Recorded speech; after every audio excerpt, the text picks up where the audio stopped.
Welcome back to N.E.R.D.S. I'm your host, Zackary. With me is joined Lukas. Hi. Today, Lukas will be needlessly, endlessly ranting dumb shit about... What's your topic? DC Comics.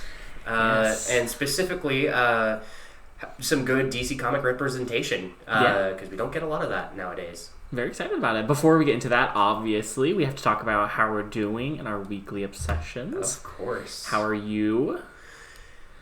Hanging in there, brother. Very much agree. Mm-hmm. It has been dark, stormy, Yep. cold. All the wonderful things that you like to see in within a week. Yeah, it's been a rough week for me. Yeah, same. No. Mentally just been blah. Yeah. But, Living in there. I get that. Getting through. It's, other than it being super cold and almost, it's not snowed. It snowed a little bit, and we've got the fear of snow coming and ice, but for the most part, it's just been very cold and rainy. Today is my technical Friday. It is. Off my 4 days of work. I have explained it to some people. My body feels like it's filled with battery acid. I feel both electrified yet slowly being decayed alive. Fully get it. It was a long shift. And because my job is just standing in one location doing something. Oh boy. Yeah. It was I was ready to get out of there. I fully understand. My job's been good. I weirdly had what almost feels like 4-day weekend. Hey. Which isn't necessarily how that works. They gave me a half day on Friday. Oh. And then I had Saturday off because I had worked Tuesday. Yeah. And So you got half Friday, Saturday, Sunday, and Monday. yeah. Monday, Tuesday. Oh, I had to Monday, work Tuesday. Sunday. I thought you didn't work Sundays. No, I work Sundays. Oh, okay. I don't work Mondays and Tuesdays. That's usually That makes sense. Yeah. Well, anything else about you that you want to so deeply explain to people? Yes. Let me drag out the scroll. Any fun news, personally? That kind of goes into weekly obsessions, honestly. I guess. In terms of just fun news in general, I started working on my world's map. Ooh. Your world being your TTRPG system that you are building up from nothing. Yes, because as much as I love D&D, and we will have a whole episode talking about it. About, the flaws of D&D. Yep. There are definitely some flaws with it.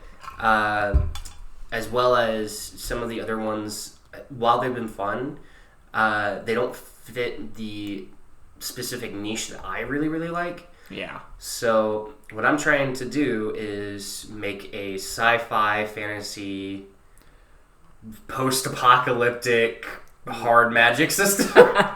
Yeah, imagine... I'm trying to think of what we've seen. I mean, we kind of go a lot to Studio Ghibli in the sense of ancient world that was high technologically advanced, falls, and then nature kind of takes over, but people are still living with that technology even if they don't fully know what it does. And then you got the people who do know what it does, and then they're the dangerous ones. Yeah. And, that's kind of the idea. But you started building the map, like world map, I'm assuming. More of a continent map. Okay. Not the whole world, because that's a lot. But I started on the first continent. I don't have a name for it or anything, but it's it's a little interesting to try to make a map for a world that is decayed. Because we've done D&D maps before with the traditional mountains and rivers and lakes and stuff. How do you show a decaying ruins of cities and stuff like that throughout an entire world map, especially when you're sitting down and sketching? That's kind of been one of the major challenges that I've run into.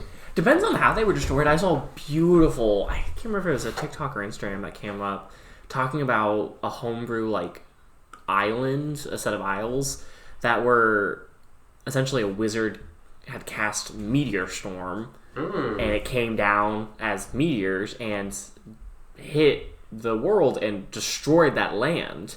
And so what is left is the tiny strips of the outlines of each meteor, so like crescent shapes or like full hollow circles that water has then either filled around it or inside.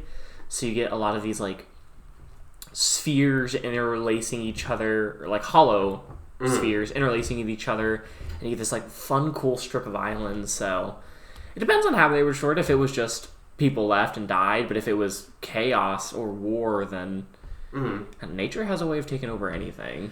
That's interesting. Well, you know how my world kind of like happened. Yeah. You know, I call it the shattering. Comet came down, destroyed a lot of things.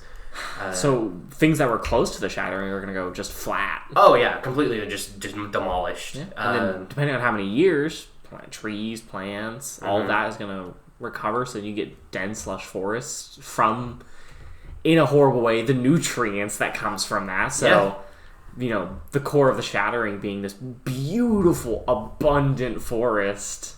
I like that idea. And then the more you go away from that, you get sort of cities that were destroyed by the shock wave or the heat wave, and so they're still kind of up, but like glass is shattered and buildings are kind of tumbled down. But yeah, it's very interesting to make a map out of nothing. Oh, for sure. And to be like, well, that's why so many people for D&D do either like the dice or beans method, where you just throw a bunch of stuff on an empty piece of paper and then just draw around it. Well, I was thinking about doing that, but then I was sitting there and just kind of considering, like, well, I know exactly some of the stuff that I want in the map, so to just kind of randomly throw it all out there, it's like, it makes it harder to be like, well, I want this location here, I know that. Put the locations down and then take a step back and go, okay, what do I want either their transition to be, or like if you know you want to have a dense, lush forest next to like a really re-established city or something, like what's the transition between that look like? Is it water? Is it mountains, hills? Is there like thin strips that like are separated by water? Kind of putting your key areas down and then being like, well, we got a really cool mountain scene, and then in a couple inches off or away from the paper, I've got a really lush forest. Like, what's the transition between those two going to look like? Or at least, how do you want it to look like? That's fair. Is there something you could explore that's really cool there? At least in a sci-fi setting? That's very fair. I'll have to check it out and see what I can figure out. But for me, I don't really know if there anything personal happened. I finished my last session, session 0 for my campaign. So at the time of recording, we're about to start it this Thursday, because we record this on Monday. So fucking excited. And then this comes out 2 weeks from now. So by the time this comes out, we have, I think, already started 2. We've already had 2 sessions, but future me, I hope you enjoy it. Future Lucas, I hope you enjoy it. But no, yeah, we had Future Lucas here, you suck. No! No, I had the last session 0 I did with a good friend of mine. And it was so fun. Ice, snow themed monastery, and heck yeah, getting to explore the world a bit more. But yeah, I've been in a similar boat, finishing up some planning before we actually start the campaign, finishing the map, some small lore details I want to have at least set in stone when we at least start. Yeah. But yeah, do you want weekly obsessions? What have you been obsessed about currently? Boy. Well, since our episode that we had on it, which should be live, episode 1. Yeah. The Aesthetics of Zelda. Tears of the Kingdom has looked real nice. So when Baldur's Gate came out, I never really actually got to, I started playing Tears of the Kingdom and I got like halfway through it. Okay. Then Baldur's Gate came out and I dropped everything and played the fuck out of Baldur's Gate. Respectfully. And when I tried to get back into Tears of the Kingdom, I was like, I don't even know where I am. I don't know what I'm doing. This doesn't feel right because I didn't have the full experience of it yet. So I just scrapped what I was doing. I started a whole new playthrough with it. And I'm just sitting down and flying through the skies and digging through the depths and having a blast with it. Is there anything... How far have you gotten? Have you reached back to the point you dropped it off? Or not yet. I'm at the first technically, like, dungeon boss currently. So there's like 4 like different dungeons for the like 4 different like regions with like the Zora, the Rito, and I went to the Rito first because that's kind of what the game recommends you to go. And I was like, you know what, I'm gonna play this how I think Link would do it. So I'm gonna just go to where the Rito is. So I went there, and I'm currently going through like the first like dungeon, which is awesome. And spoilers ahead, there's like this, you like go with Tulin, who's the son of the person who helped you last game. You go with him to basically, because the Rito are suffering through an endless winter. Basically, there's like there's like an endless storm of like winter that's just going through snow and everything, and it's getting colder and colder. And the cause of it, they think, is there's this huge like multitude of clouds that are swirling and vortexing up in the sky, and they're like, well, none of us can get that high nor get cut through those winds, except for Tulin, because Tulin like learned how to make his own gusts through stuff, and we're like, wow, Tulin's really come really far, and so you go and help him, and you fly up and up and up, and you find these like really cool like small ships that are around flying across with the thing. You use them like trampolines. Oh shit! To keep jumping up and up to the other sky islands. You get to like the center of the storm, the eye of the storm. You jump down. It's a huge like sky ship with its own cannons and stuff like that. And you're like, what did the Zonai use this for? Because this is insane. But yeah, super, super, super cool. So I'm going through that, and we have to unlock this like central part of the sky ship that's like closed off, and so we're going through and activating these windmills with Tulin's power and trying to get him all, powered up and everything to help him. Video gamey, so... Go somewhere, level up, do something. But what's fun about it is Link is already a very powerful person. While you're going to the dungeons, you get companions that you get to go with, which is very different from Breath of the Wild, because Breath of the Wild is such an isolated experience. Yeah. So when you have companions starting to fight with you and stuff like that, like Tulin's really good with his bow. Like, he gets headshots like all the time. I love that. Like, the whole point is to start, like, powering up your companions. Our light just went out. Yeah. And so now we're just sitting in the dark. Let me go turn on the light. That's really funny. Just staring at each other in the dark, lit by our computers. That's cool. I guess other Zeldas have done companions before, but it doesn't seem to the extent that this does. Not a companion that's ever, like, fought with you. Like, not unless it's, like, at the end of the game where Zelda fights with you sometimes, but, to my knowledge, like, this is the first time you actually get people who, like, you get a group of people to fight with you and stuff like that. It's really interesting. Like, there've been companion characters, but they're usually, like, the people who give you hints and stuff, like the Navi, and the most infamous is probably Fi now. It was Navi. Navi is annoying, but Fi is also incredibly annoying. Fi legit stops you every 2 minutes in a very linear game. So... It's like you're kind of only going on one path. Yeah. It doesn't help that her personality is supposed to be the robotic personality, so she gives you percentages and stuff. Ugh. Yeah. I love Skyward Sword, but I understand its flaws. That'd be a fun episode to talk about characters that are programmed to talk too much. Because there's a lot of examples of either main characters or side characters that just will not shut the fuck up. Leon! Like Zelda's kind of famous for it. I know... Resident Evil. DMC does it in a very comedic way, but even still, a lot of like even Dante or Nero just do not stop talking. Mm-hmm.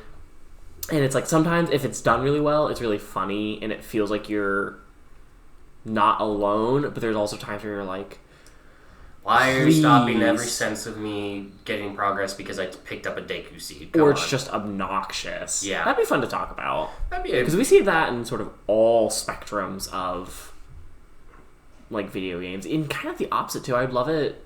I think if we do talk about that, getting to talk about the opposite, characters who don't interact at all. I would love to talk about games that like don't have any text at all, like they don't explain anything to you, but are still phenomenal games.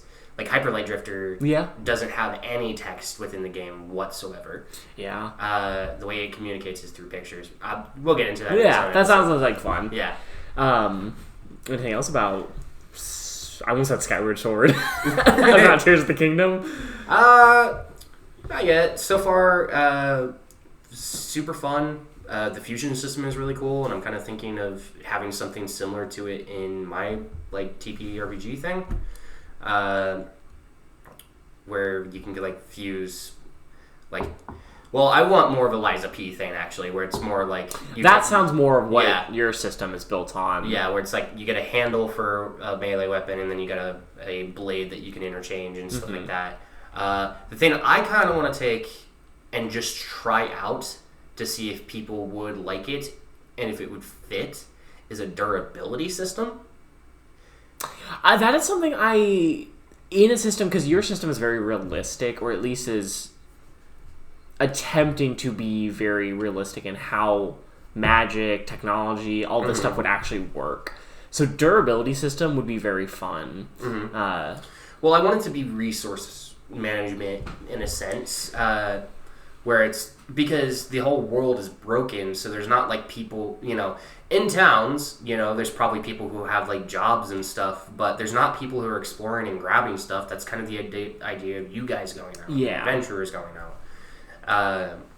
I think the only reason I don't feel like we see it in much is that it's very number crunchy, and it's the same issue I think a lot of people have with like encumbrance with D&D or counting weight in any other system, or even small things like arrows. At a certain point, it just doesn't really help the narrative. It's just a sense of slowing down things. If you're like, well, this is, we've been playing the system for 2 years, I'm still having to. Yeah. But people love number crunch, and people are going to always love number crunch, but TTRPG has definitely stepped aside. I just want things to matter, is mostly, like, if you're slashing, like, say you got, like, a one-handed handle and, like, a scrap blade.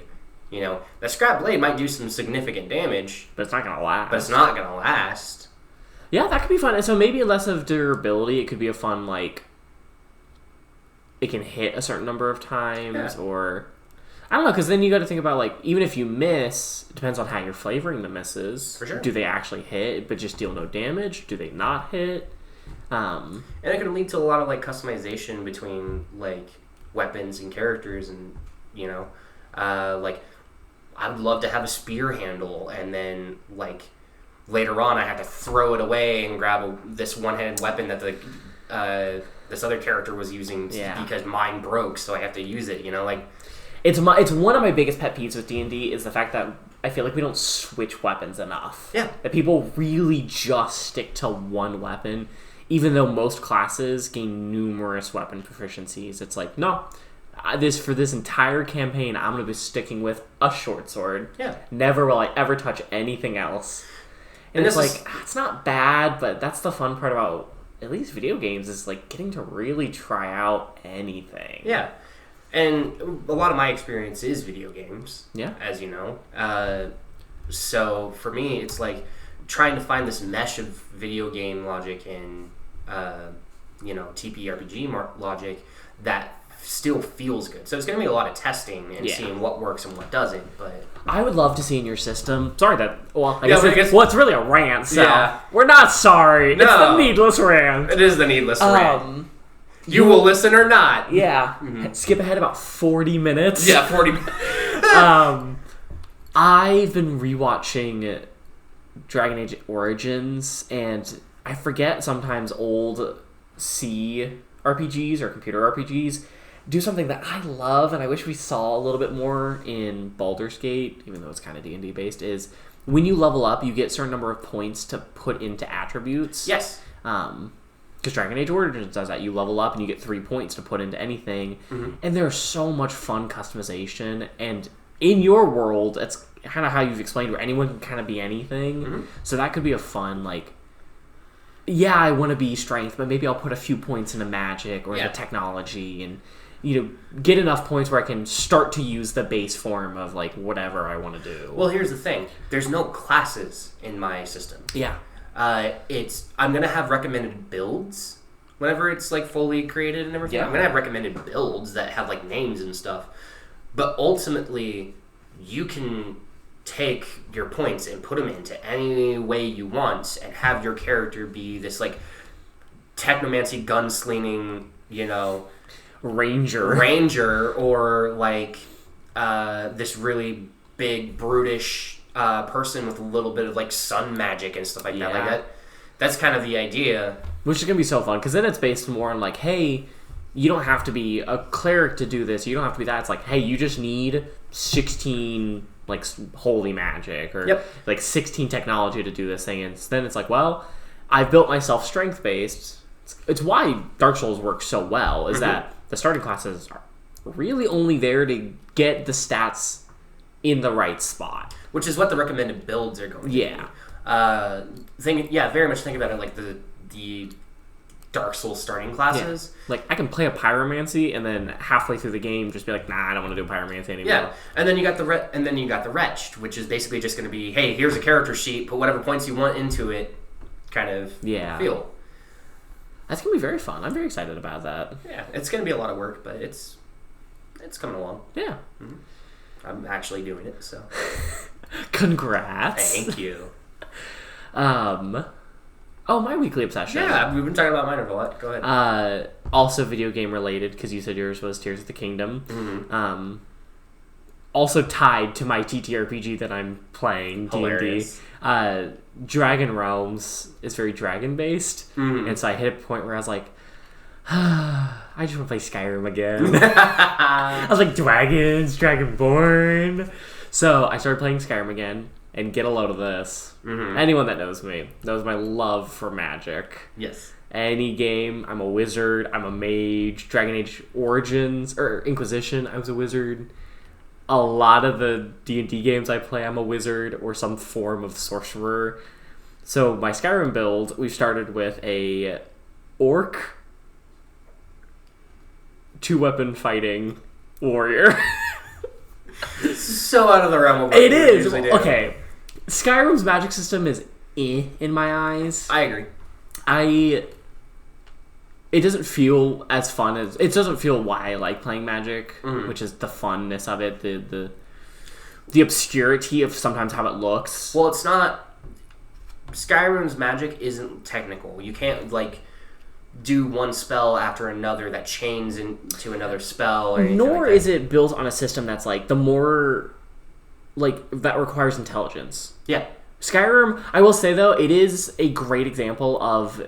the argument that when D&D is based on XP, why don't you have wizards going out and killing everything to level up? That is Skyrim. That is Skyrim. Because you could be the dumbest fucking person, and then as long as you just hold heal as someone's attacking you, you're going to become a master restoration wizard. So it's kind of why I don't like it, and I tend to go more like... Anytime I do play Skyrim, it's always one hand is magic, one hand is like sword, because you run out of magic so quickly. It's also my other not hatred but dislike for Skyrim's magic system is that it does not feel feasible. Yeah, no. Your mana like is just so little that by the time you do it, and it takes forever to restore and to regain, unless you're like hyper-spec'd into mana restoration. But even at that point, it's like there's so many times where I'm like, well, I used all my mana. Mm-hmm. Unless I just walk away, I'm gonna have to attack with a sword. And so that's fair.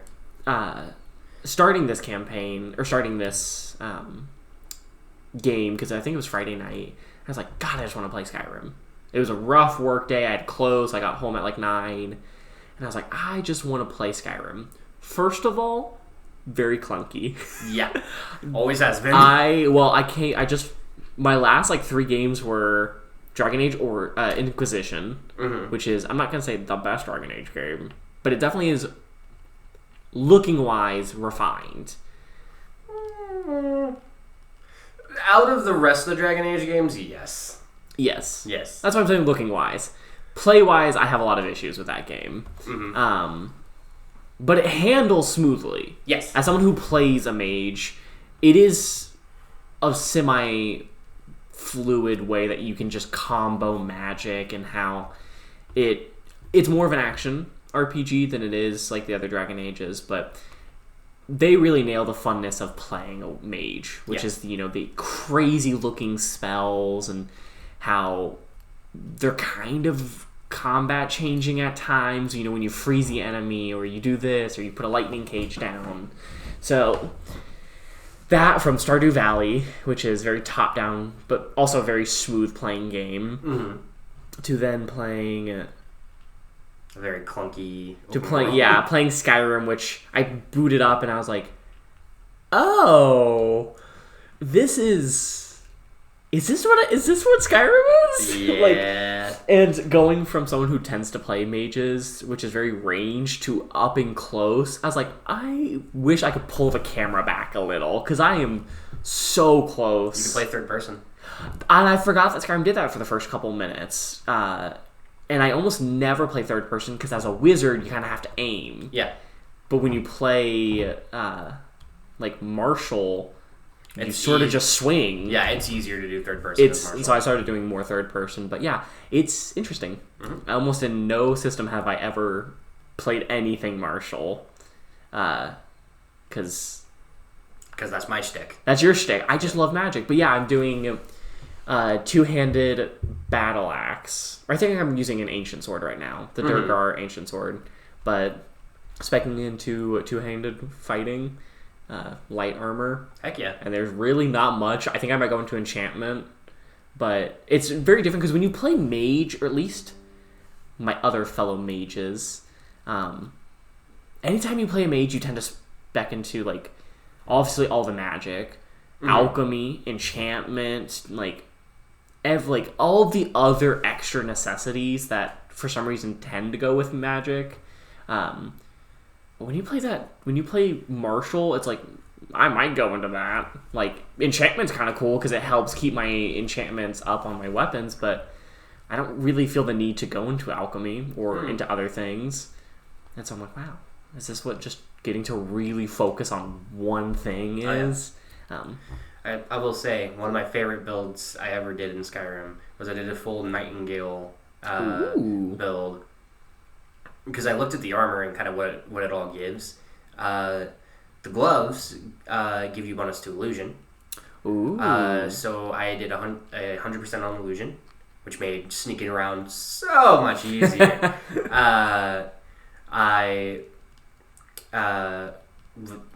Obviously there's bonuses to thieving and stuff like that. So I was really good at pickpocketing. I was really good at backstabbing. I was a really good assassin at the time too. It was one of the most fun builds. And my favorite thing to do is toss away the bow, because it's so easy to do a stealth archer in that game and just win. Crit damage is so insane when you're stealthing with archery.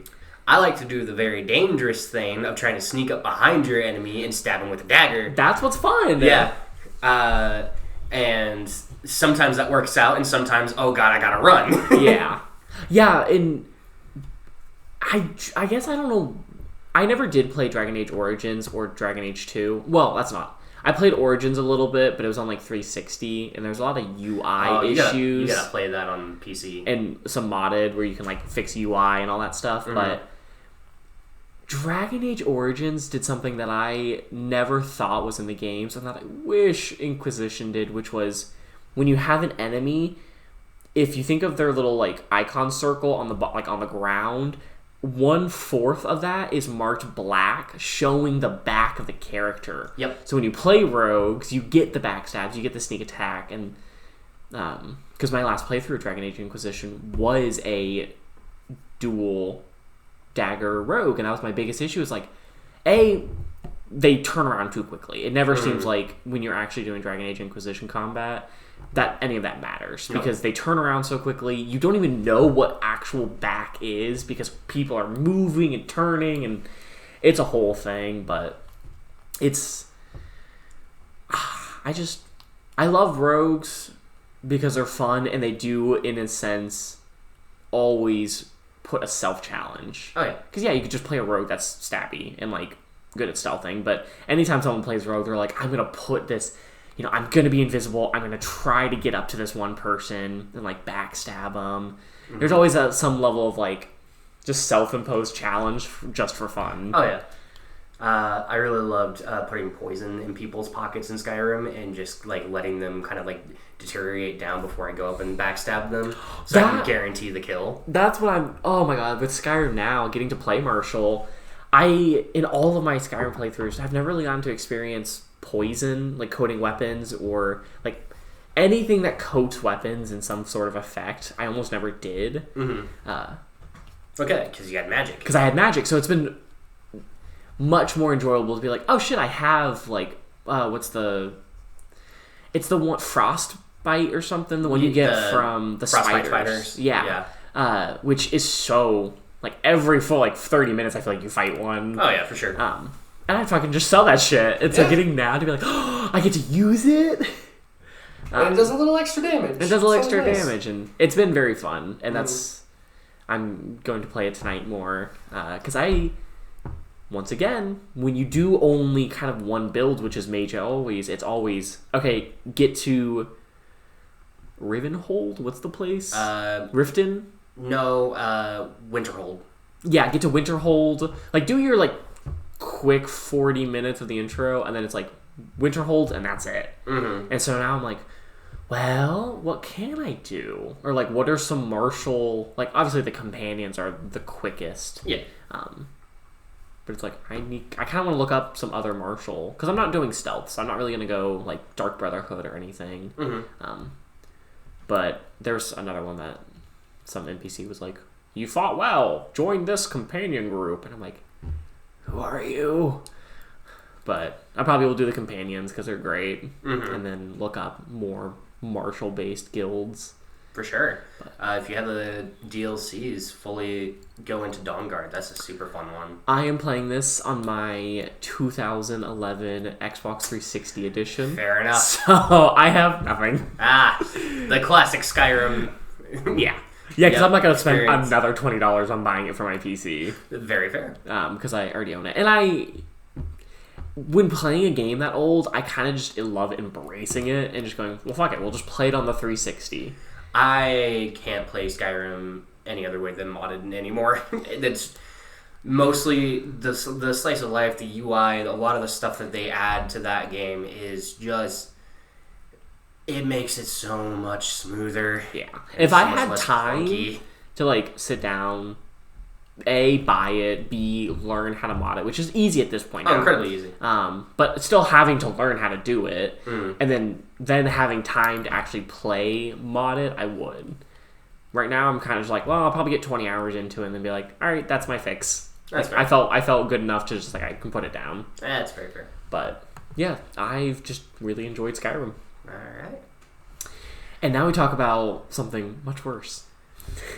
DC. We're talking about the great parts of DC. Alright, so, as we know, Marvel has a major success in the movie scene. Yes. Like, DC's trying its best out there, but good lord is it not doing as well as it needs to. Which has led to a lot of people around the world loving and finding and loving the Marvel superheroes. Loving the comics, finding more things about them and stuff like that, because they just fall in love with these characters. Yeah. Yeah. And to the point where I have had people tell me that Marvel is better than DC in everything. Which nothing is ever better in anything compared to something else. I have had a full-blown argument with she who shall not be named, where she very much was like, well, yeah, Marvel's just better than DC in everything. And I was like, have you read the comics? Have you done anything? Played the games? Have you done any of this?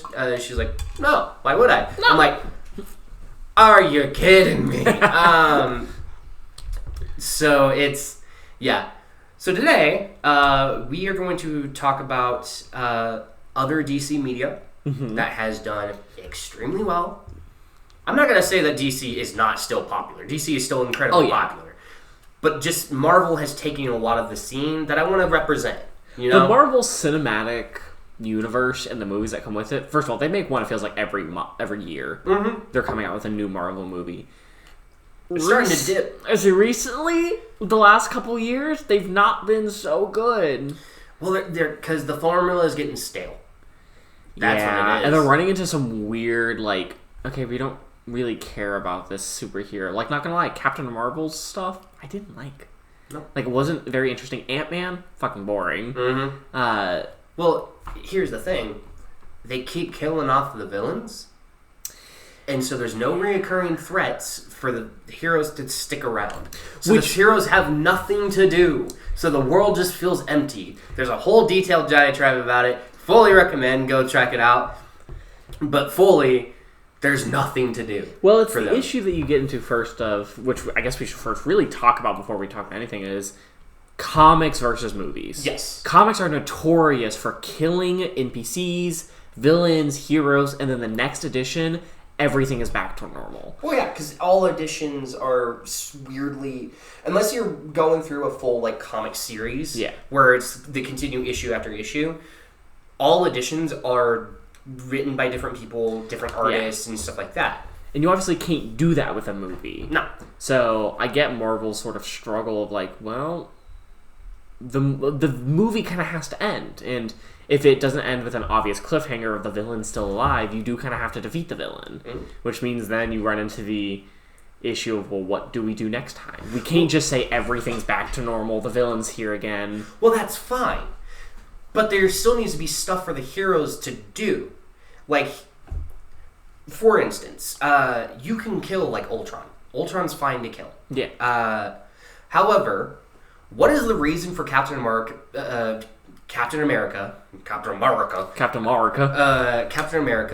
to exist in that movie? What does he do? What does he do in any of the movies? Other than his first... Well, no, other than in his first movie, where... There is a reason for him to exist, which is there are Nazis. He's got to go fight the Nazis. Like a good boy should. He... Instead, throughout the rest of the movies, when they bring him back, there's just nothing. There's nothing for him to do. So, when we first see him again, he's punching a punching bag. Yeah. And that's it. Like, you don't get the sense that he's ever doing anything. And that leads the world to, like... feeling like, why are these superheroes existing in the first place? You know? Or why are they not talking about other... Because you get movies that are like... And that's the big issue with just... It's not really Marvel, because I can guarantee if DC had as big of a cinematic universe, we would run into the exact same issues of Batman's fighting the same villain, or what is he doing? Or blank, and blank. Like, well, it's just the fact that Marvel's put out, over 30 movies at this point? Mm-hmm. Well, here's the thing. Stop making it all about the villains. The villains are cool. I fully understand. What the fuck happened to Hydra? Apparently Hydra just got wiped out off screen. But Hydra is a villain. Yes, Hydra is a villain. But not the Red Skull. Like, I'm saying Nemesis. Stop focusing on Nemesis. Focus on them having to stop threats, not just villains. You know what I mean? Yeah, that's just not really... I feel like that's not really a comic book thing, though. It's very much a comic book thing. There's always a nemesis, though. There's always a head of something. It's never just, we're fighting an entity. There's no one leading them. It's just the entity itself. Yes, but here's the thing.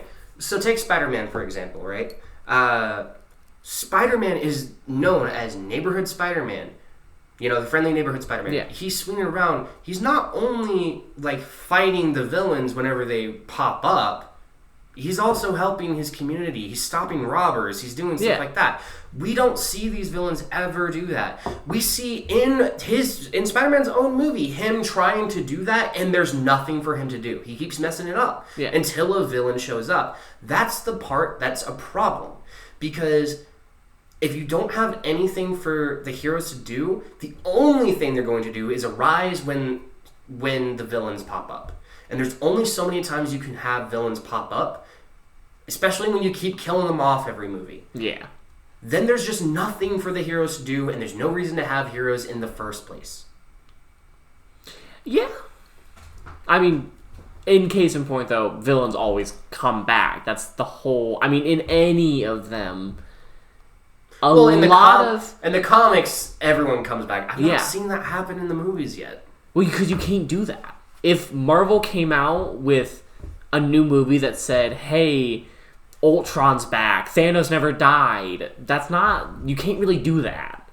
Not unless without making it very abundantly clear it's a separate cinematic universe that, like, is still Marvel, but, like, oh no, this is a different dimension, this is a different thing, like...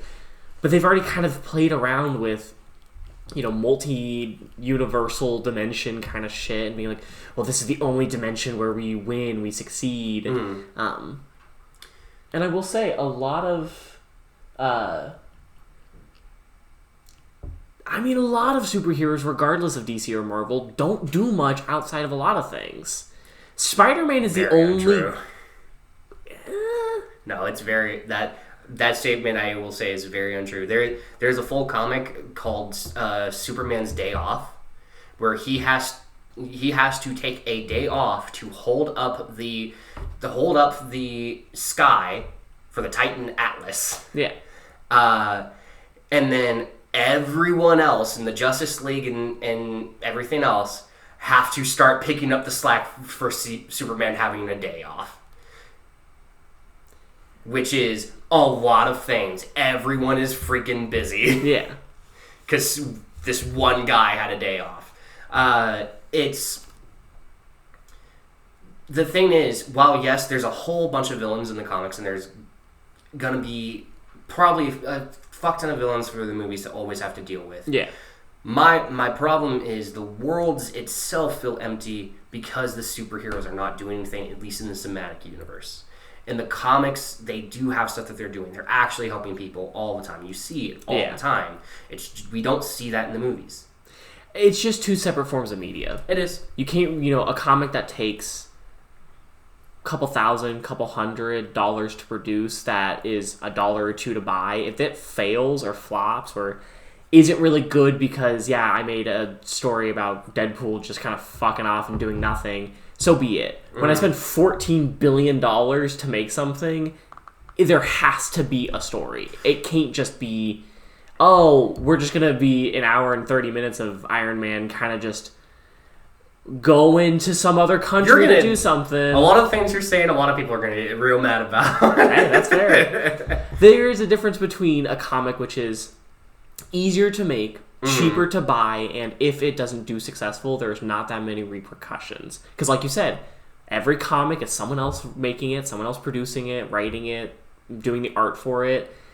So you get a wide variety. And I'm not going to say that I think in Marvel we need to see more variety, and there needs to be more people writing it.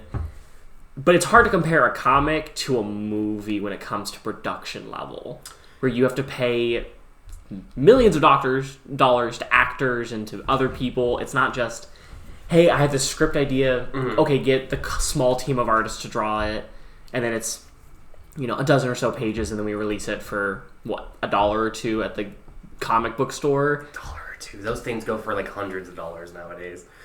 Rare ones. I mean, you're not going to a comic book and spending $600 on the new Superman edition. No, but that's what I'm saying. The new comic books are super cheap. I'm not saying mass-produced in any sense, but that's the fun part about comics is that your specific type of comic hero you love, you see new editions consistently and regularly. We can't really do that with movies.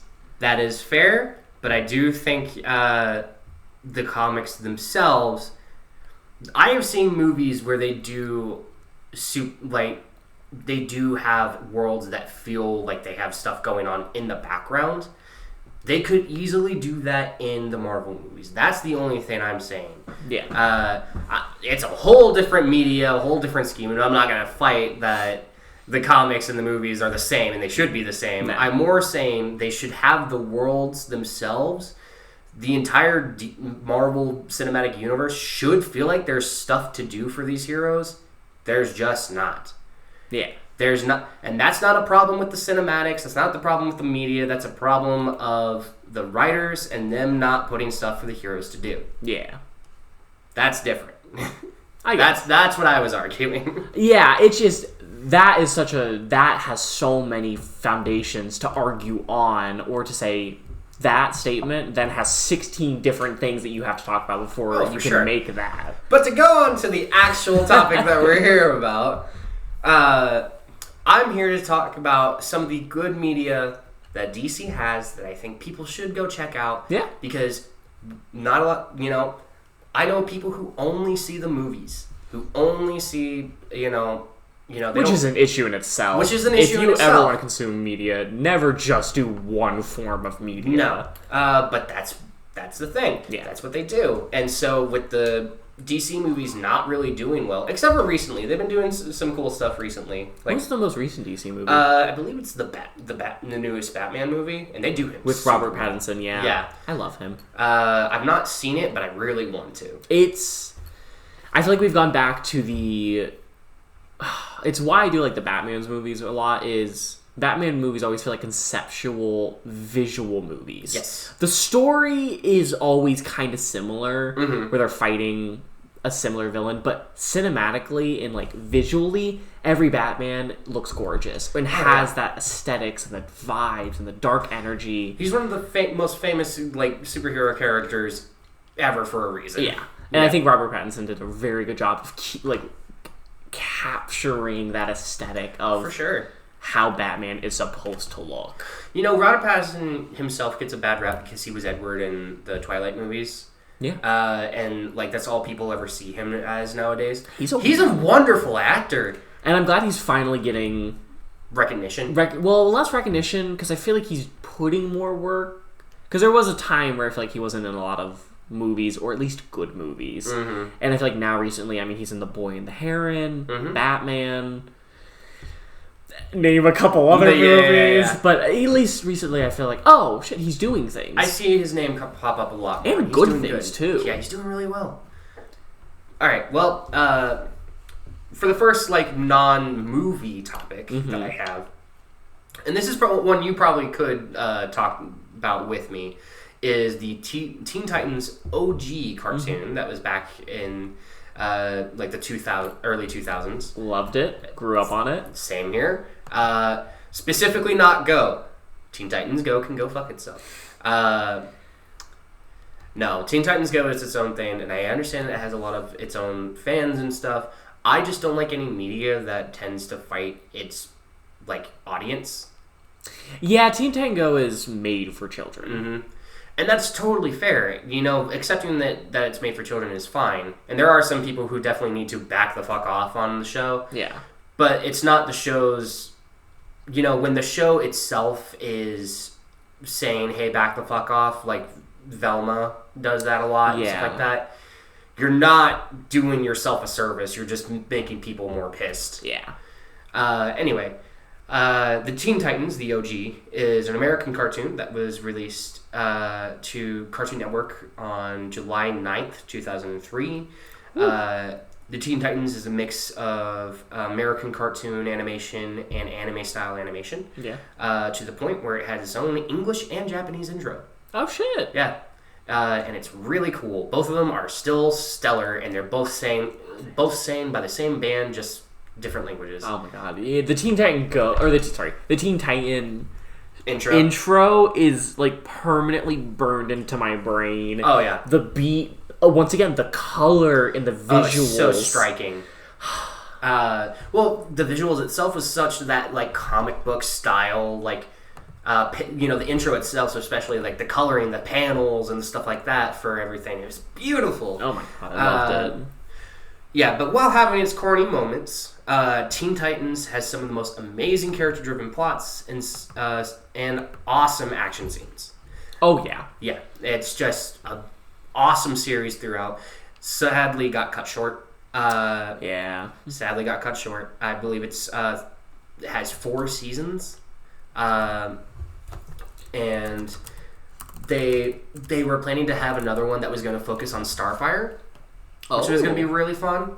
Because I believe the 4th season focuses on Raven. But yeah, it's awesome.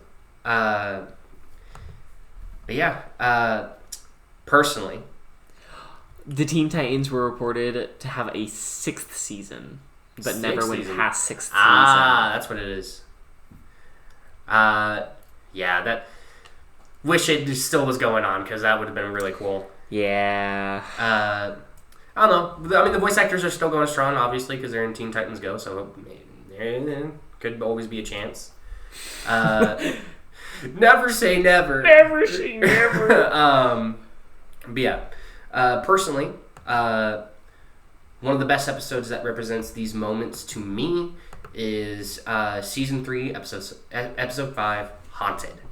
The Titans have a big bad in the name of Slade. He's kind of he's kind of like the background villain who's got like a lot of stuff and really hard, like it's kind of like the nemesis of Robin mostly. Yeah. He's the mysterious like Batman evil type character. Like he is a lot like Batman if he was evil, honestly. Yeah, Teen Titans, and I will say cartoons back then were I don't know if it's good or bad, but way more adult for the audience that were watching it, because was Slade is a fucked up villain, and there's a lot of moments where it's a lot of like mental torture and like this like fucked up game that he does with Robin and the other members. Well, that's exactly what this episode's about. I can't remember which one Haunted is. Let me look it up. Well, I'll explain it to you. No. But yeah, by the time of this episode, he's supposed to be dead. Slade? Yeah, Slade is supposed to be dead. They see him like fall into a thing of lava. Like he's supposed to be gone. Robin, who is the leader of the Titans, has been the most suspicious that Slade isn't actually gone, so he's been trying to keep tabs on it. At one point, a villain named Cinderblock is released from prison. The Titans go to fight him and try to, stop him from doing terrible things. Which crazy concept, releasing a known villain from prison. Oh, yeah. Happens all the time. And Robin sees Slade run into the woods. No! Yeah. Robin gives chase and leaves the Titans to fight Slade by himself, and for the Titans to have to basically deal with Cinderblock without him. Very Robin. Mm-hmm. It is very Robin, because he's a little fixated on Slade. Yeah. So, throughout the episode, Slade and Robin keep having encounters, and the Titans never see Slade. Like, there's obvious moments where they should see him, but they just don't. Yeah. And Slade keeps up making up excuses, like, you've never heard of cloaking technology, you've never blah, blah, blah, blah. Robin keeps seeing him and has battle damage to prove that he is seeing him. He has bruises across him, you see his clothes are torn and stuff like that. But he just can't convince the Titans that what he's seeing is real. Yeah. They keep seeing that it's all in his head. Slade, at one point, Raven goes into Robin's head after the whole tower gets locked down. Yeah. Raven goes into Robin's head and is trying to prove, hey, this is all in your head. This is, it's not affecting you really. Yeah. Like, don't freak out. We're trying to find you. And you see the camera kind of pan, and it passes. He's in a vent, so it passes through like one of those vent fans, and then he turns again, and Slade just punches Robin straight in the face. Oh. And knocks Raven straight. Like, the punch is so hard it knocks Raven flying, and she gets up and just screams Slade, and the Titans are like, what the fuck? And Raven's like, whatever's going on with Robin, he believes he's seeing it, so much so it's happening. that it's actually happening. Yeah. And Robin's losing. So you see Slade throughout the tower, like, destroying Robin. Robin is getting killed out there. Man's being massacred. Yeah. But Robin soon realizes there's something off with Slade. He keeps blinking every time the light blinks. So he turns on the light, and Slade disappears. Oh. Mm-hmm. Okay. This is where we learn, before he died, he infected Robin with these nanochips that go through his bloodstream and everything, so they can cause bodily harm. Oh shit! And so he sees Slade. So he thinks Slade is real, and they will actually cause him bodily harm whenever Slade does things to him. It's one of the, like, there's obviously some comedy in it. Beast Boy has a cold and stuff like that. It's a little cheesy, but it's kind of in the background and everything. But this is one of the more interesting elements of Teen Titans, and why I think it's so good. Oh my god, yeah. Of, like, you don't see that kind of stuff in children's media nowadays. You don't see one of the characters just getting almost brutally murdered and, like, beaten and stuff like that. Like, you see it sometimes, but not to this extent. That's what, at least my original statement of, like, I don't think this is children's media. And that's, like, we were watching it as kids. Like, I remember growing up on Teen Titans. I remember it's like Courage the Cowardly Dog. Like, that's not stuff really you should be showing to kids, but it's what we were growing up on. And so we think of it as very much kids media, but that's, like, when you started talking about, like, the first thing I remember about Slade is that, like, it's fucked up mental games he plays with Robin. And there's a lot of moments in Teen Titans where it gets very adulty, especially with, like, Starfire and Cyborg. Beast Boy doesn't have too much. He's kind of always... Oh, no, he does. Does he? Specifically with this girl named Tara. He has a whole, like, relationship with her, and then Tara turns out to be working with Slade. Yeah, but that's not as fucked up as Slade. What I meant more is Beast Boy doesn't go through the level that we see... Like Robin and, like, Raven. Yeah, Beast Boy's thing is, like, his girlfriend is kind of a villain, and that's kind of fucked up. She does eventually go good, doesn't she? Or she has... No, she dies. She dies a horror... I'm thinking of Teen Titan Go. Because I know in Teen Titan Go it's much more... It's very light friendly, yeah. No, she fully dies. And then somehow comes back, but doesn't remember anything. And is just a normal, like, school kid. Interesting. And Beast Boy, like, finds her and is like, "Hey, Tara, it's me. Do you remember?" And she's like, "I don't know who you are." And it's one of the more emotional episodes. But yeah. Next up, so I was going to talk about Superman Red Son. I even have it on my notes here. I don't know Superman Red Son enough to really represent it well. I don't know if I've probably heard of it, but I don't really know anything about it. It's super interesting, the concept of it, but I've just not read it or seen it. Oh, this is Superman as, like, communist. Yes. Yeah. Which is it's a very beloved part, not because he is a communist or anything, but because it is, from what I know, Superman, it's supposed to represent, like, it's not Superman being evil, which a lot of media likes to do nowadays, is what if Superman was evil because we don't like Superman? It's like, why the fuck are you directing his movies or writing for his comics?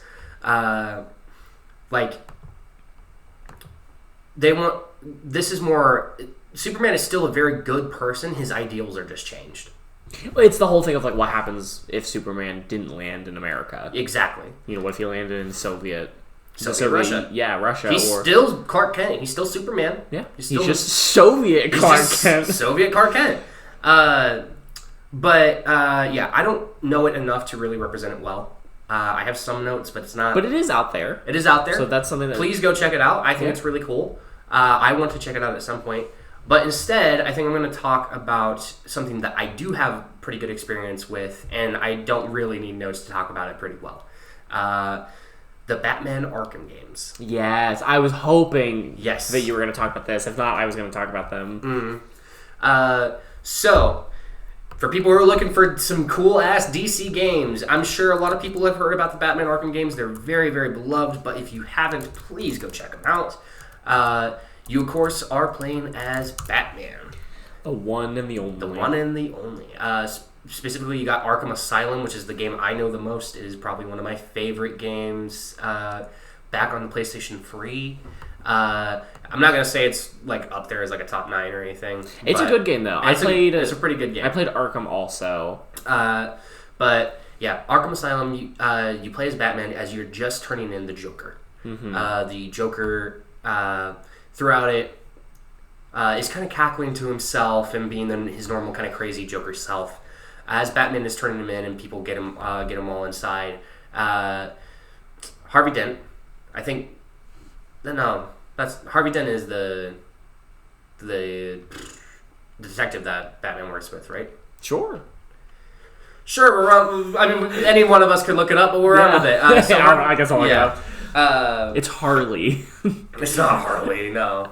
It's Harvey something. I mean, that sounds right. But I think Harvey Dent is... No, Harvey Dent is Two-Face. Yeah. What is... Oh, Batman Jim something. Detective. Oh, God. I feel so horrible for forgetting him. That's Harvey Bullock. James Gordon. Detective Gordon. Good. I'm so off. Doom. I was so off. Yeah, so Two-Face, you know, no. led the investigation. No. So James Gordon comes up to Batman and is like, "Hey, so I see you brought the Joker. Is it how'd it go?" And Batman was like, "It went way too easy. There's something's up." Yeah, I remember that. Yeah, he's like, something's up. This isn't going right. He seems too happy and too eager. I'm going in and I'm gonna keep an eye. So Batman goes into Arkham Asylum, which is where all of his villains are fucking kept, which is probably one of the most terrifying places to ever exist in the world ever. Yeah. But as Batman kind of goes through and goes in, Joker gets free. He locks Batman in and starts shutting down the entire place as Harley has taken over the security systems. And I remember this quote very directly: "Welcome to the funhouse, Batman." Yeah. Yeah. So as you go through, you're trying to stop this rebellion that's kind of happening within Arkham Asylum. You're trying to stop Joker for whatever scheme he's trying to pull. He is going through and having to fight a lot of his signature villains like Poison Ivy, Harley Quinn, Bane. He does have to fight Bane. And throughout the game, there's this kind of like tonic that they keep talking about. This like brutish tonic, which we later learn is basically a distilled version of Venom's tonic. Bane's tonic, which is Venom. And so, as you're going through the game... What? Sorry, the thought of Bane taking Venom every night. I believe that's what it's called. No, it sounds like it. Yeah. I meant more of like the character Venom. They're in a gay love relationship, and he has to take Venom every night. I don't think Bane would appreciate that. Hey, we're not going to sistify him. No, I mean more... I think Bane's a top, if anything. Yeah, that's a power dynamic. That is a power dynamic. Anyhow, so yeah, going through you're saving. There's another thing. You're also saving a bunch of police officers, innocent people who are there. You're beating up. You're taking down inmates to murdering. No, Batman don't murder, even though some of those should be murders. Some of those back-breaking combos are full... he doesn't murder. He maims. He maims and disembodies. Disables. For the rest of their life. Because Batman, the Arkham games, do not hold back on the gruesomeness of Batman's fighting style. Batman is... He's not a good person, and that's a whole nother thing. Like, a lot of people are like, oh, he's the greatest hero and stuff. He's never shown as a hero. In some versions, he is. Batman is more of an anti-hero in my eyes. Of like, no, he's doing good things, but not for the right reasons. And he's also fully just crippling people. Yeah, there's a lot of like those TikToks of like, oh, you accidentally steal something from a grocery store, and Batman comes down and just beats the ever-living shit out of you. Like, Batman's not a good person in my eyes, at least. He does good, but he's a very flawed character. Anyhow, you're going through taking out all his villains. Later on, Joker takes some of the crazy venom that he's distilled, and you have a whole terrible boss fight with Joker being a basically Bane clone. It's not fun, but no, the rest of the game is super fun. You glide around like Batman. You hide in the shadows. You sneak up on enemies, and like it's so fun. I highly recommend that game.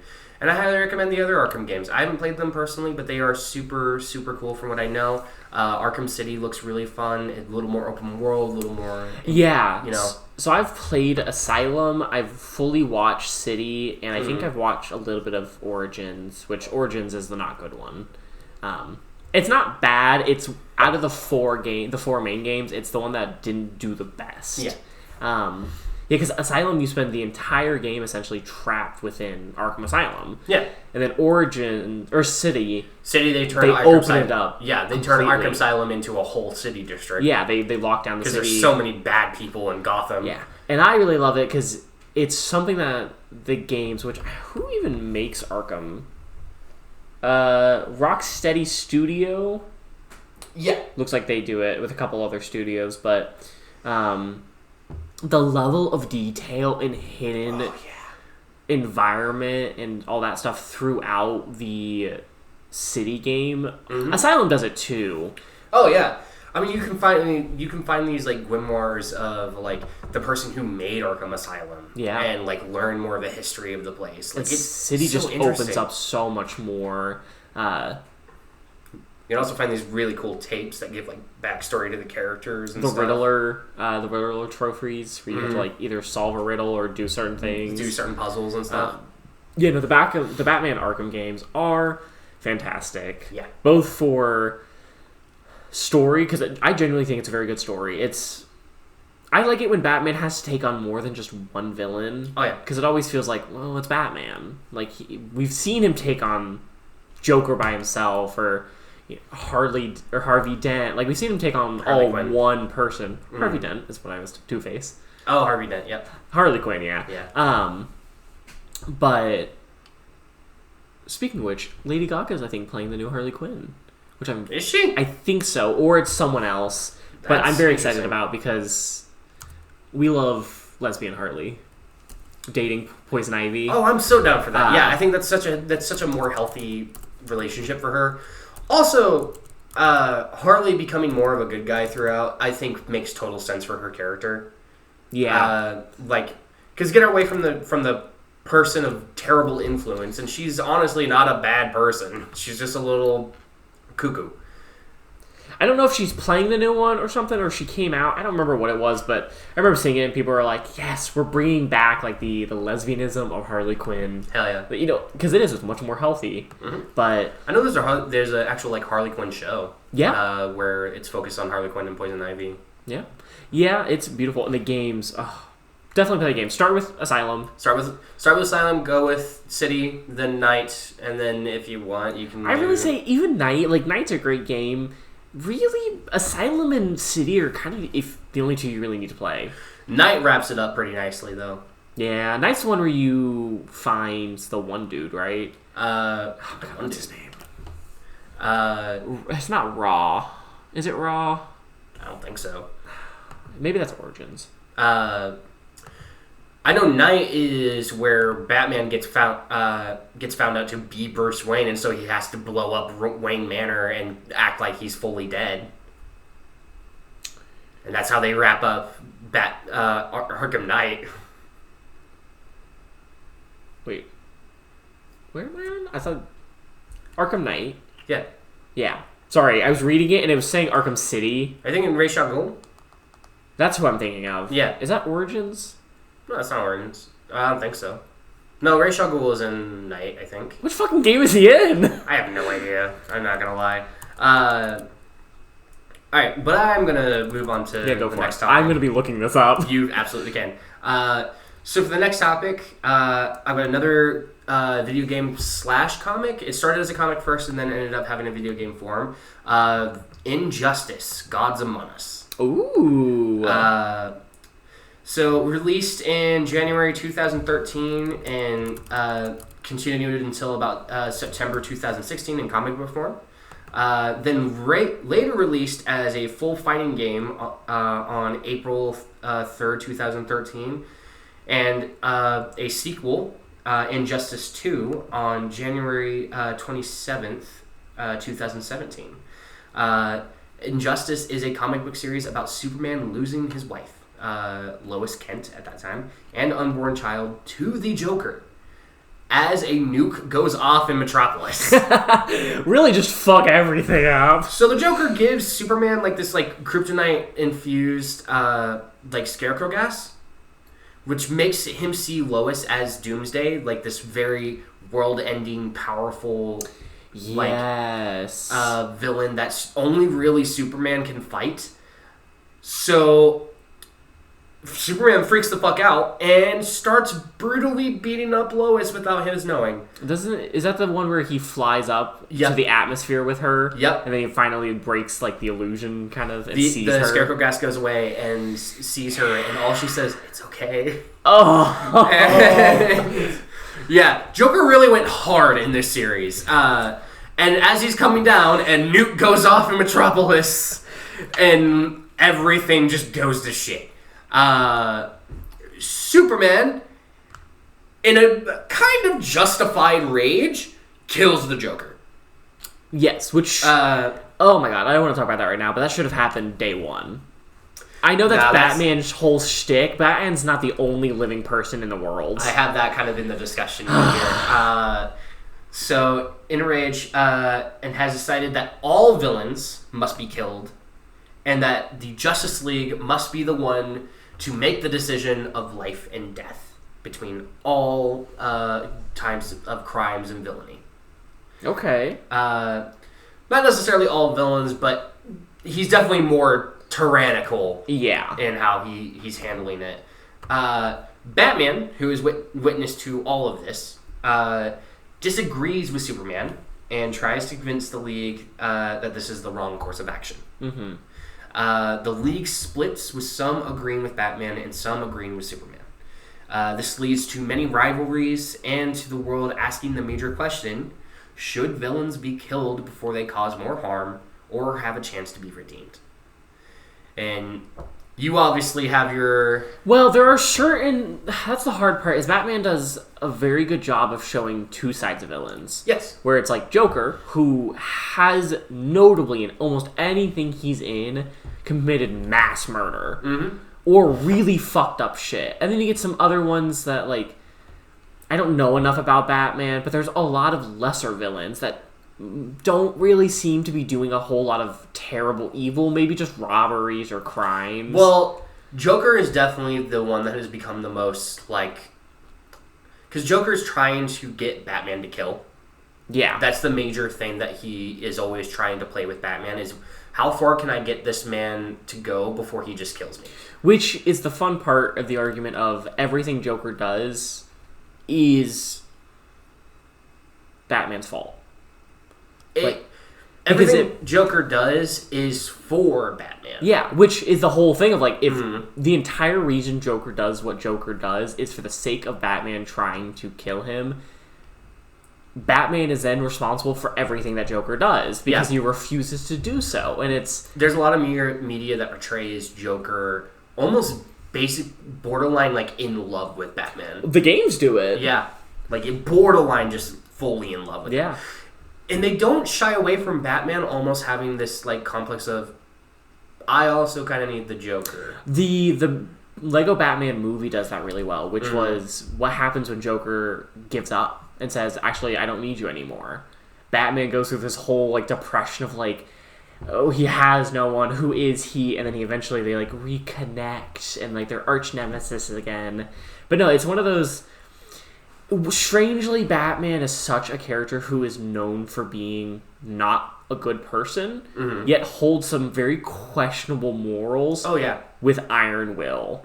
Of, like, yeah, you're willing to do things that are not really good, but then you're also not wanting to do things that will lead to horrible acts. And and this is where, like, the Injustice games kind of, like, have a really interesting premise of, like, arguably a lot of those villains that, you know, Batman has, but not also just the other parts of the league have, you know, probably should be killed because they do commit, like, mass murders and terrible, terrible things a lot of the time. And Batman's whole reasoning on not killing is because he knows he wouldn't stop. Which is I feel like it's such a cop-out for being like, I wouldn't stop. Stop what? Stop saving people or just stop killing anyone and everyone? He wouldn't... it's weirdly like he would not stop killing villains over and over and over and just start becoming like them, is his reasoning. Yeah. And that's the point. And that's also the argument that he's making with Superman is like, you are now becoming a villain because you're obviously killing a bunch of people. But it's also... But is that really what a villain is? Is villain just defined by murder? Well, that's the whole argument between Injustice and the rest of the league. Because you get... Well, I think Catwoman does... I don't know if she ever kills anyone. Nope. She's mostly a burglar. People would describe her not as a villain, because she rides that line of, like, anti-villain, anti-hero. She works with Batman sometimes. Sometimes she's also very against Batman sometimes, and, like, for the villains. But it's like... If murder is the only thing that defines you as a villain, then... That's a lot of questioning in Injustice, and why a lot of people find it interesting, and a lot of the Justice League people inside, like, kind of side with either Superman or Batman for their own reasons. Yeah. Wonder Woman does it because she's just fully in love with Superman at a point, and it's a weird dynamic of, like, Diana kind of just being extremely, like, in love with Superman to the point of just kind of doing whatever she, like, you know, she wants to be this conqueror, this ruler kind of feel, because she's this, like, the Greek Amazon. And it's like, they kind of explain it that she's had, like, a harder life than the previous Wonder Womans and stuff. But a man ain't gonna fix that. Yeah, no. He ain't that important. He's not really even in love with her. He just lost his wife. He just lost his wife. Like, Aquaman's completely neutral. Which makes sense because he usually is, because he's usually focused on his own kingdom. Yeah, he's usually useless. I said it. Don't be dissing on my Aquaman. I hate Aquaman. A lot of people do, and I understand. But he's a good person. We're not saying he's a bad person. He's just a really weird concept. He is. Where it's like, it's a very weird concept, but are there any other notable, like, neutral? Notable neutral? There's a few, not enough that comes to the top of my head, because specifically the fighting games themselves, you know, they kind of need them to be on one side. Because it's like Mortal Kombat style fighting, right? Yes, it is the same people who made the Mortal Kombat games, doing the Injustice games. Who sides with Batman? So Harley Quinn sides with Batman. Really? Yes. Damn, my girl. Robin notably sides with Superman. I feel like talking about Batman's relationship with his kids is a whole separate episode, because that's... Talking about Batman in general is a whole another episode. The way he deals There's a with lot his we could talk about children. with Batman. Yeah, you got Harley Quinn. The Flash also joins in that. Green Lantern is also one who helps Batman a lot. The Flash doesn't surprise me, because the Flash is always...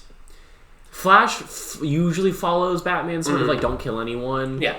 Green Arrow is surprising. Well, not Green Arrow, Green Lantern. Oh, Green Lantern. Yeah. I misheard. That makes a lot of sense. Yeah. Because Green Lantern's similarly. Green Arrow actually does side with Batman. Interesting. Well, for Green Arrow, he comes at it at the point of, like, you all are fucking gods. I'm just a dude with a bow. Yeah. You guys running the entire, like, world, in a sense, is, like, terrifying. Like, and I don't think the Justice League really should be doing that. So that's where he's cited that. Notably, he also dies. Deservable. No. I don't like Green Arrow either. His wife, also Canary, Black Canary. That's his wife? That's his wife, yeah. Oh shit. Yeah, Black Canary is his wife. Damn. That's Green Never Arrow's knew wife. that. Yeah. They have a very loving relationship. Aw. It's very sweet. I will say my only experience with Green Arrow is I will say a reasonably bad TV show. Arrow? Yeah. They don't do Green Arrow right at all. Yeah, my mother loved that TV show, so my only experience with Green Arrow is that, and I'm like, No. that's so bad. No, Green Arrow is witty, he's funny, he's always trying to make people laugh, he's like just the Justice League cartoon Flash. Mm-hmm. He's kind of the heart in a lot of senses. Yeah. And it makes total sense that Black Canary would fall in love with him. But yeah, notably, he does die, but they get like an alternate universe version of him to come to... Every combat has to go through the multiverse. Yeah. Who said? So you said with Wonder Woman sides with Superman. Yeah, Black Adam sides with Superman. Makes sense. You've got... who else? I think at one point, Aquaman does actually side with Superman. I know there's a few. Cyborg sides with Superman. Interesting. Yep. Yeah, the Teen Titans kind of split in that one. It's really interesting. So they have it in...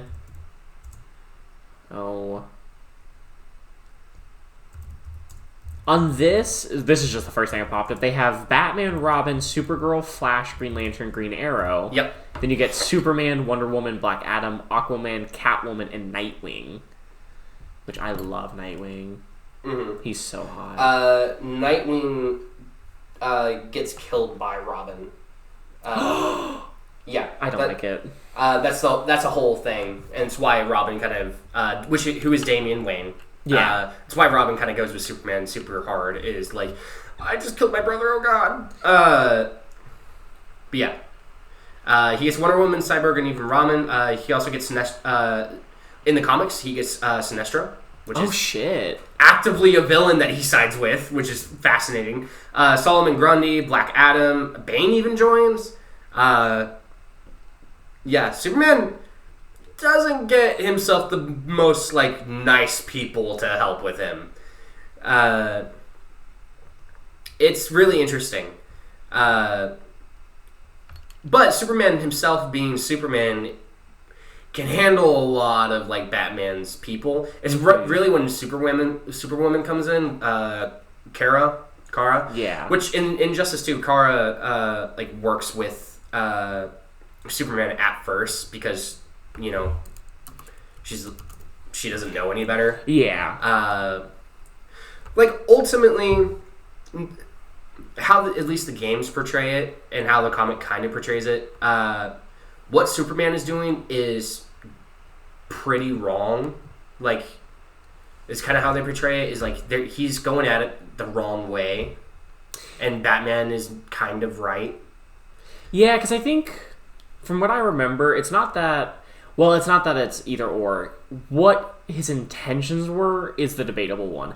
How he goes about it is kind of the issue. Yes. That's the whole conversation of, like, was his intentions good or was his intentions bad? That's up for debate. Mm-hmm. How he does it, especially towards the end when he starts collecting the villains, that's where you're like, you did it in the wrong way. Yes. Maybe you had good intentions in the beginning, but now it's kind of hard. Mm-hmm. Which I'll bring up. Intention-wise, Batman or Superman, who do you side with? Intentions, not how they go about it.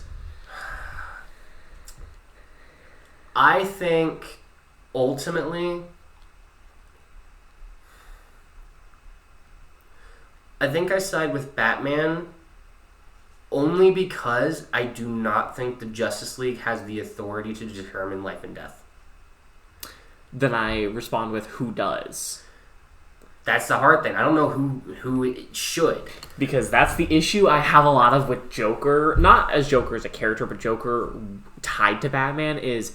Why doesn't any other person step in and go, Joker, you've gone too far? Mm-hmm. Which we see in this... which is what happens. But it has to go to an extreme where he specifically targets Superman. Mm-hmm. Why doesn't any other superhero come in and go, no, Joker, after the 16th billionth time of you mass bombing, someplace and killing hundreds? Well, that comes in with Red Hood as well. Again, we can have a whole episode about Batman.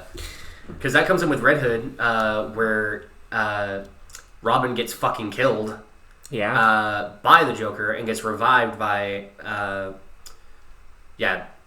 fucking Ra's al Ghul. Mm-hmm. Which he is in Origins, which is why I didn't do so well. Yes. That's his main game. Yes. He shows up at night, but yeah, Origins is his big game. That makes sense.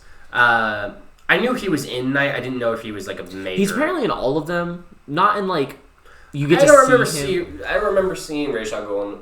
You see like either his sword or part of his character. Oh yeah, you get like little glimpses of him. Yeah, but he's really in Origins and he's mostly in a bit of Night. That makes sense. But no, that's the thing is like there's so many.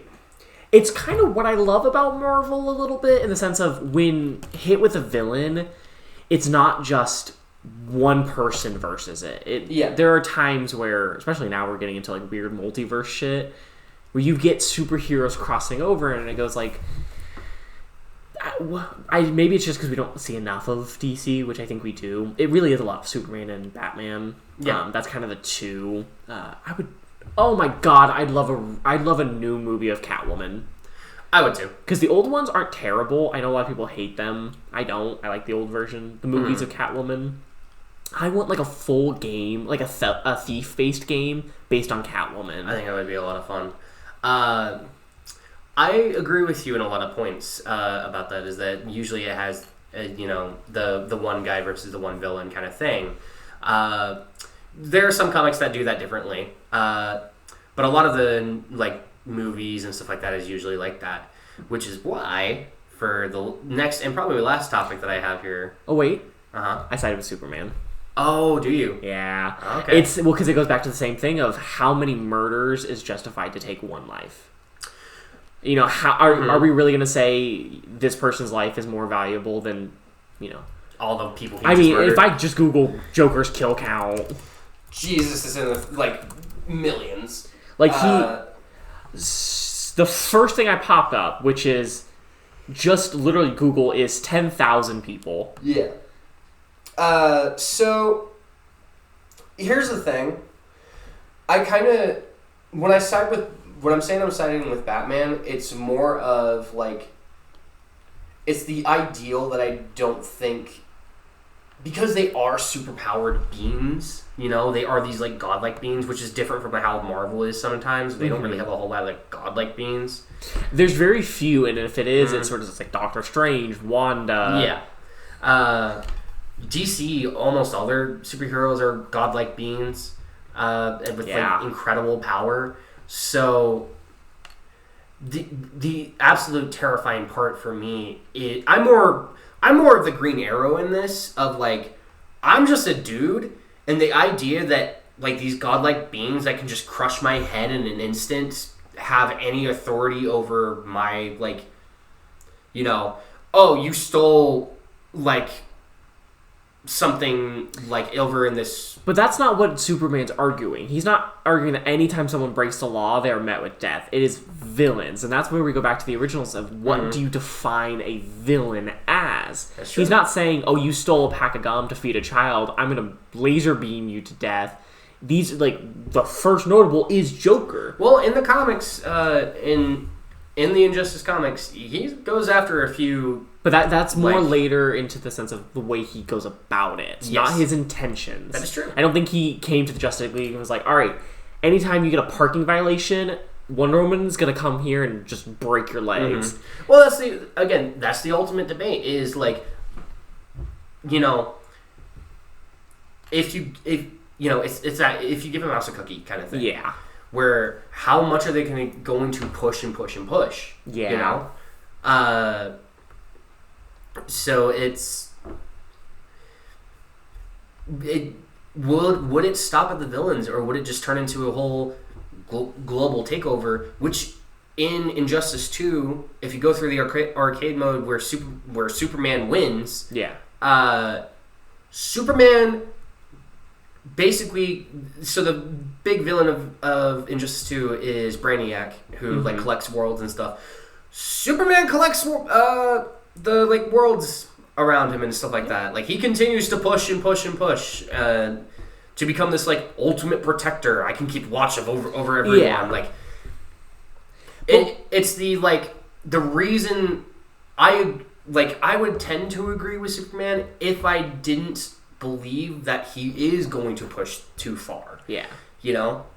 And that's the hard part, though, is that we're seeing a very specific person's adaptation of Superman. Yes. Because it's the idea of what if this comic was made and it was, no, once he did it, he stopped. Oh, yeah. And a lot of people didn't like this version of Superman. Because it was like, oh, well, he only cares about Lois Lane. Him back in that evil villain position. It's like, Superman is...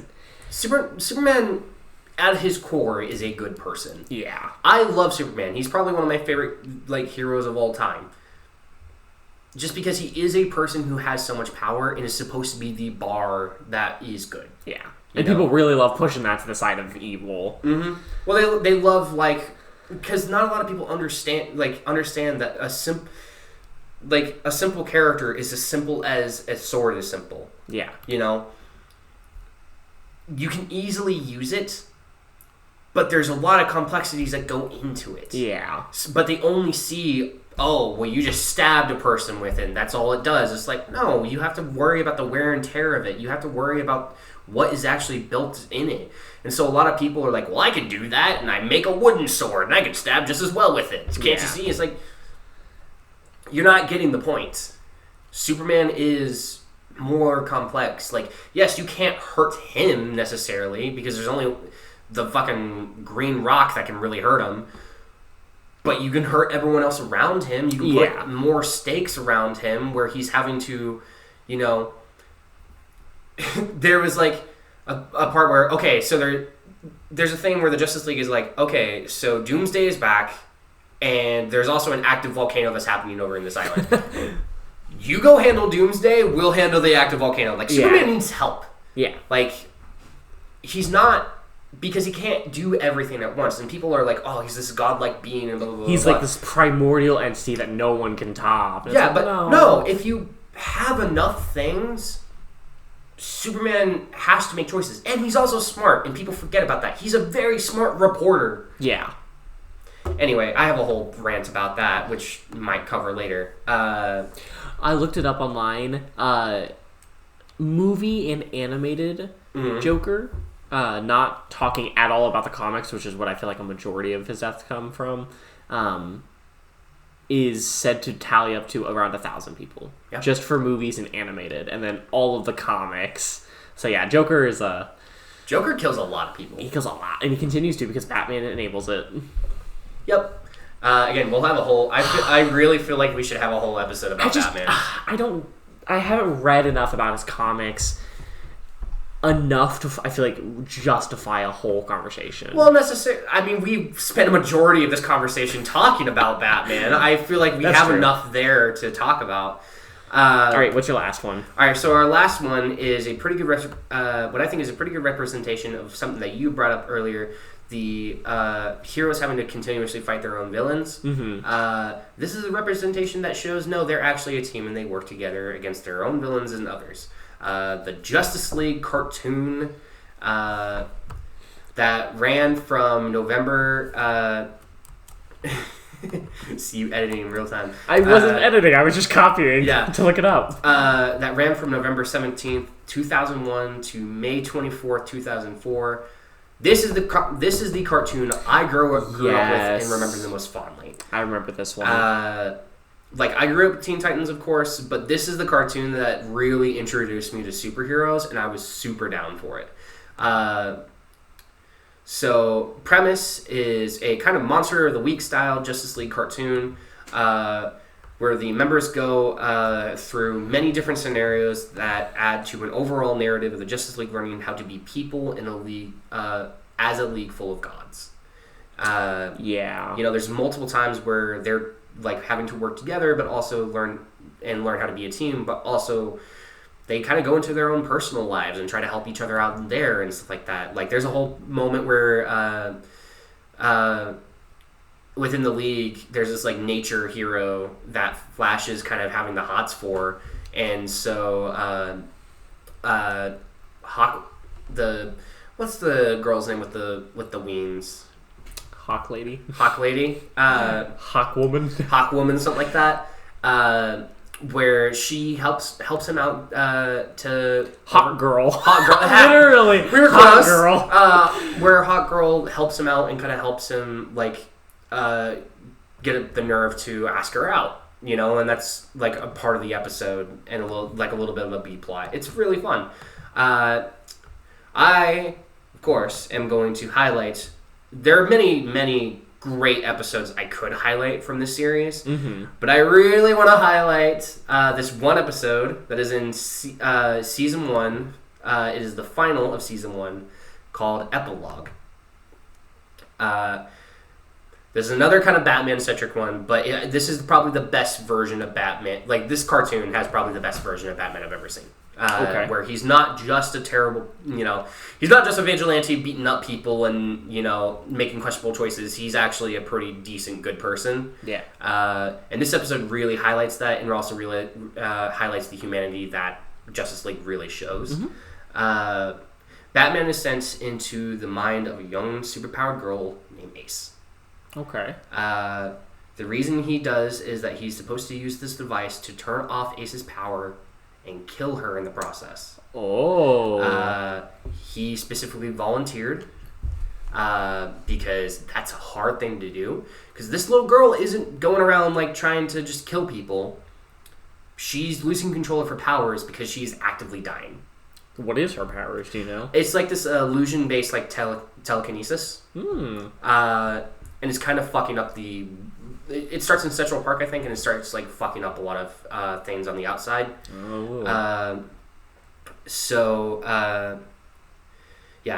powers are becoming uncontrollable and incredibly dangerous. Batman does find her at the center of her mind after going through a few hijinks, and sees her swinging on a swing set. He sits with her, and she asks him if he's going to kill her. He tells her, "Look in my mind and see." As she does, she sees that Batman is not there to kill her, and he sits down next to her as he just puts the device away and comforts her in her final moments. As her powers are slowly killing her. He sits with her and holds her hand, and she expresses that she's scared, and he stays with her until all the illusion starts to fade away. And you just see Batman carrying her to the others, says nothing as he hands her body over, and just walks away from everyone. Damn. And that's how that episode pretty much ends. I believe Wonder Woman comes up and asks if he's doing okay at some point. And he does kind of, say, I'll get through this kind of moment. But it really shows, like, this is the type of show that is not afraid to hit hard subjects. Yeah. That this is, this is the type of show that really wants to show the humanity in these characters. And if there's any of these that I can recommend the most, it's this show. It still holds up to this day. It's still really fucking good. The writing is phenomenal. Mm-hmm. It has some of the most emotional moments I've ever seen. There's a whole episode with Superman where he's being brainwashed by this alien, and like Batman and Wonder Woman are having to fight this villain on the outside, and the entire brainwash that he's having is him living his wildest his wildest dreams, the thing he really wants the most. And you know what the thing he really wants the most is? Have a child. Live on Krypton, his home planet, as a farmer. Oh. No one else. He's not superpowered. He's not anything. He's a farmer with a son and a wife that looks a lot like Lois Lane. Mm-hmm. And it's one of the most gut-wrenching episodes because he starts realizing that there's something wrong. And then he puts it together that none of this is real. And he has to look at his son face to face. Oh. And his son is like, Dad. Yeah, he's like, Dad, I'm not real. And he's like, yeah, none of this is real. And I'm sorry. It's like tears rolling down his face. I'm sorry. I wish I could stay here, but I can't because my friends need me. And he breaks out of his trance. And he fights the villain and he saves the day, as Superman always does. And it's one of the most gut-wrenching episodes. And there's so many episodes like that. There's so many versions, and these are, what I love about this is, yes, these are godlike entities. Oh, yeah, majority of them are. Majority of them are. But they make them so human. Yeah. And they have to work together. They have to be together. And they have to really learn to be with each other and be a team, because, God, are a lot of them broken, and a lot of them need each other. So, I love DC. I really do wish we get more. I wish we get more that's not just Batman and Superman. I know. We get so much Batman and Superman. And the Batman are good. The Supermen recently have been less good. They have been. At least thematically. Thematically, they've been very... And also, a lot of... Yeah, there's just not enough people who really want to write Superman well. Or as a good person. It's always evil. It's a little too action-y. Mm-hmm. Because they focus on the wrong things. Yeah. And when it comes to any of these, because all of them are super powerful, but when it comes to any of these, you've got to remember what makes them human in the first place. Yeah. Superman is not a bad person. To his core, he is a boy from Kansas who does his best to do right no matter what happens to him. Yeah. It shouldn't, I love Injustice. I think it's a cool concept. He should not have gone full tyrant evil whenever Lois died. Yeah. He just shouldn't have. That's not how Superman is. That's not who he is in his core. He is the paragon of justice. He is the bar. He needs to be that bar. Yeah. Because it's the same thing as, if we saw in Marvel of Captain America going full evil. Yeah. It's it doesn't make sense. Nope. We are not seeing the level of superpower from Captain Marvel, but it's Captain America. But they share the same role of the pinnacle of good. Yes. Against all odds. Anytime they are the good guys. Yeah, anytime they are on screen, they should make the scene better, not worse. Yeah, absolutely. Mm-hmm. But yeah. So what's the next, I guess, great way to end this episode is, what's the next, DC thing you want to see? In any media. Oh, God. And with who? I want more of this Justice League cartoon. Out of all the media, I love this cartoon so much. The person who wrote it, the person who, the art of it and all is just wonderful. I doubt we'll ever get to see anything like it again. And that's super sad to me, because I love the Justice League. I love these people. And please, in the comments, if any one of you know any better, media than the ones that I just brought up that scratch this kind of itch that the Justice League cartoon does, please let me know. Because I love all these characters. I grew up with these characters. These characters were my childhood. So it's a hard thing to see them get so torn up nowadays, especially in movies, especially in, stuff like that. I want an actual... The Wonder Woman movie was pretty good, from what I know. The first one was. Yeah. As you go forward. I want to see Superman be represented well. I want to see, Batman's being represented well, pretty well. I want to see Green Lantern do well. I want to see the Flash do well, other than his TV show, which I really don't think is actually good. Sorry. It's not. DC has run into the issue where they are trying and they are producing at the same volume that Marvel is. It's just the level of money and productivity, not productivity, but the level of money that Marvel gets compared to DC leads DC to creating lesser good things. I agree. Also, stop hiring people who hate these heroes to write them or direct their movies. Stop doing that. Have people who are passionate, who love these characters, write these movies, direct these movies, make them good. Why the fuck is Mark Zuckerberg writing a fucking Superman movie when he actively says he hates the Superman character? He hates Superman. Money. It drives me insane because these characters can mean a lot to a lot of people.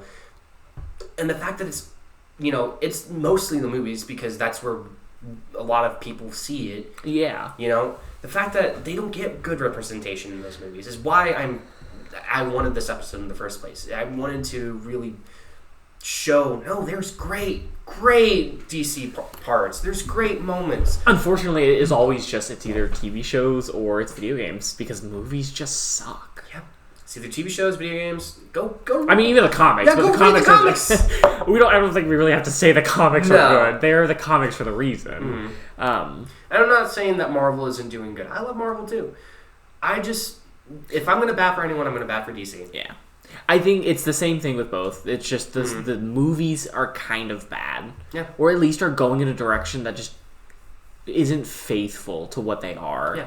And so I know a lot of people are getting tired of Marvel just because they keep making the same shit over and over and over. And I'm glad we're not getting that with DC in a sense. We're getting a little bit of it with I know for a while it seemed like there was a new Superman movie every single year. Yeah. They stopped that, thankfully, and gave him a break. But yeah, I want to see more DC because I do love DC. It's not. I tend to go more Marvel because it tends. People do because it tends to have more of an appeal to a lot of people because there's better media to it. Honestly. I was more gonna say they actually just have an actual magic system. DC has magic, but it's like Green Lantern and telekinetic. There is good magic in DC. Marvel has Doctor Strange, the Scarlet Witch. For sure. They've got... And that's what I kind of enjoy more, but I do enjoy the humanness of a lot of DC heroes. I would recommend for you a DC hero that deals with demonics.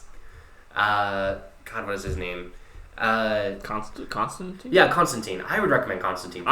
Is it Constantine? Yeah. Constantinople? No, that's no not Constantine. Constantine. I love Constantine. I've watched both animated movies. I think there's a show or something. No, I love him because he is a very good example of magic, and that's what I love. Because he's that funny mix between really knowledgeable like Doctor Strange with the fun magic, but also that I kind of know I have a solution for everything, which feels very Batman. And he's also he fucks over demons but he's very funny and very quitty. No, I love him. Yeah, John Constantine, I recommend looking more into his stuff because he has some really interesting stuff. But yeah.